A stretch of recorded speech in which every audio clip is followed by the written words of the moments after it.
In my first video, I teased the idea for a website, whatsthescene.com, the one-stop place for social media and nightlife. In the video, I briefly alluded to some of the potential users of the site and the varying locations they could frequent to suit their tastes.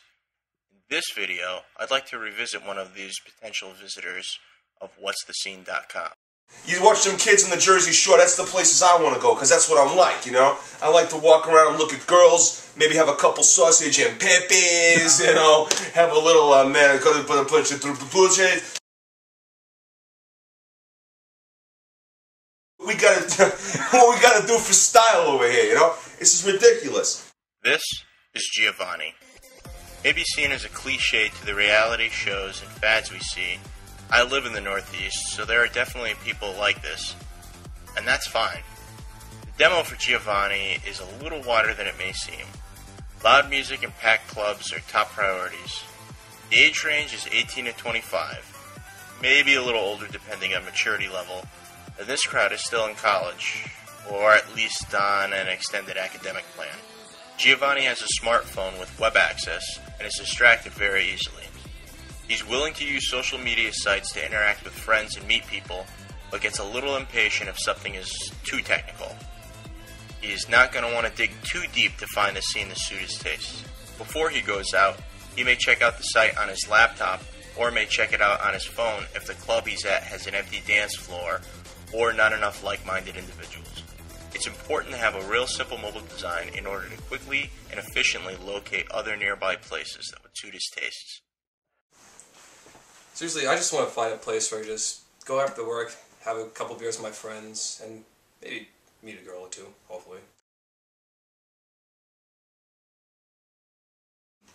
My scene is pretty much a basic hole in the wall, someplace quiet, not too much loud music, somewhere you could talk and just have a good time. Meet Ray. Quiet and subdued, Ray has a lot more patience and will take the extra time to dig for a good place to go. His age range is mid-20s and is a young professional who enjoys a relaxed atmosphere. Ray's not going to throw on any spiky hair gel or Ed Hardy shirts anytime soon, and that's okay. It's perfectly fine hanging out with friendly locals and watching a small acoustic concert performance. Ray is very tech-savvy and will take the time to browse a website and even post a review or recommendation.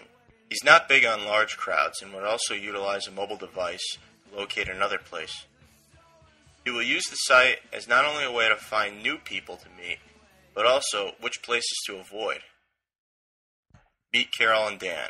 Carol and Dan are a younger married couple whose days at singles bars are over, but they can still relate to the young professional crowd and enjoy mingling with diverse crowds. They are in their late 20s to mid-30s, so they are prone to go to an after-work happy hour or just blow off some steam after the long work week. They are moderately tech-savvy and will read reviews on which places to go. Both would also utilize an RSS feed of updates regarding the places they like. Dan is a bit more prone to go to a dive bar and hang out with some locals, while Carol likes a swankier place like a martini bar. The site is ideal for a couple like this, as they can find places for their particular scene, or just a healthy medium to compromise. The idea behind the comparisons of these potential users is to figure out the yin and yang of our audience. In Giovanni's case, we get a Red Bull techno music infused time, while Ray just wants to kick back with a low-key crowd. Carol and Dan's case, we get a little more mature version of both of these. Essentially, Facebook asks you what's on your mind today. We want to know what's your scene today. The problems are diverse, yet sound simple. We want you to be able to find your scene and make your options as diverse as Lady Gaga changes outfits. And if you despise that analogy, we'll find a place that won't play that music. Where to go, where not to go? These are questions that are asked all the time, and we're here to help. So tell us, what's your scene?